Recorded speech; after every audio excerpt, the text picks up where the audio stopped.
ಈಗ ಬೇಟೆಗೆ ಹೋಗೋಣ ಅಂದ. ನಾವ್ ಹೇಳಿದ್ವಿ ಬೇಡ ಕಣ, ಮನೇಲೇ ಇರೋಣ, ಮನೇಲಿ 3 ಜನ ಹೆಣ್ಮಕ್ಳಿದಾರೆ, ಅವ್ರನ್ನ ಬಿಟ್ಟು ನಾವ್ ಆಚೆ ಹೋದ್ರೆ ಅವ್ರು ಬೇಜಾರ್ ಮಾಡ್ಕೊಳ್ತಾರೆ, ಹಂದಿ ಸಮಾಸ ನಮ್ಗೆ ಬೇಡ ಅಂದ್ವಿ. ಕೇಳಲಿಲ್ಲ. ಏನೋ ನಮ್ಮಂತ ಒಳ್ಳೆ ಹುಡುಗರು ಇರೋದಕ್ಕೆ ಅಂಕಲ್ ಬಚ್ಚವಾಗಿ ಮನೆಗ್ ಬಂದ್ರು. ಕೆಳಗಿಳಿಯೇ ಪಿಶಾಚಿ, ನಾನಿಲ್ಲ. ಮೊದಲು ಕೆಳಗಿಳಿಯೋ ಇಲ್ವೋ ತಲೆ ಹೊರಟೆ ಇಳಿಯಲ್ಲ ಅಂತ ಹೇಳಿಲ್ಲ. ಓ, ಈ ನಡುವೆ ಹೆಣ್ಮಕ್ಳು ಬಹಳ ಎತ್ತಕ್ಕೆ ಹೋಗೋದ್ ಕಲ್ತ್ಬಿಟ್ರಪ್ಪ, ನಮ್ ಕಾಲದಲ್ಲಿ ಹೀಗಿರ್ಲಿಲ್ಲ.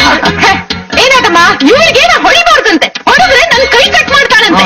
ಬರೀ ಕೈಯಲ್ಲ, ಬೈದ್ರೆ ನಾಲ್ಗೆನೂ ಕಟ್ ಮಾಡ್ತೀನಿ ಅಷ್ಟೇ. ಎಂತ ತಾಯಿಗೆ ಹೇಗ್ ಮಾತಾಡ್ತಾಳೆ.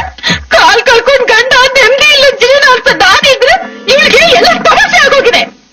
ಇವಳ್ನ ಇವತ್ ನಾನ್ ಸಾಯಿಸ್ಬಿಡ್ತೀನಿ. ನೀನೇನನ್ ಸಾಯ್ತದೋ, ನಾನಿಲ್ಲಿಂದ ಹಾರ್ ಸಾಯ್ತೀನಿ. ಆನಂದವಾಗಿ ಸಾಯಿ ಹೋಗು.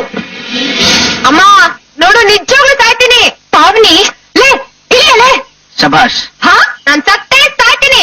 ಸಾಯಿ ಅಂತೀಯಲ್ಲ ನನ್ಗೆ, ನೋಡಿವಾಗ. ಬಿಡ್ರಿ, ನಾನ್ ಸಾಯ್ಬೇಕು. ಬಾಯಿ ಮುಚ್ಕೊಂಡ್ ಸುಮ್ನೆ ಇದ್ರೆ ಸರಿ, ಇಲ್ಲಾಂದ್ರೆ ಬಿಡ್ತೀನಿ ಇಡಿಯಟ್. ಸುಮ್ಮನೆ ಬಾ.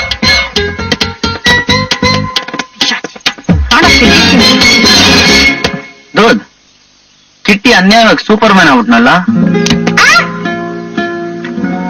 ಹೋಗೊಳಗೆ ಹೋಗು. ಯಾ ಸಮಥಿಂಗ್ ಹ್ಯಾಪನಿಂಗ್ ಅಲ್ಲ.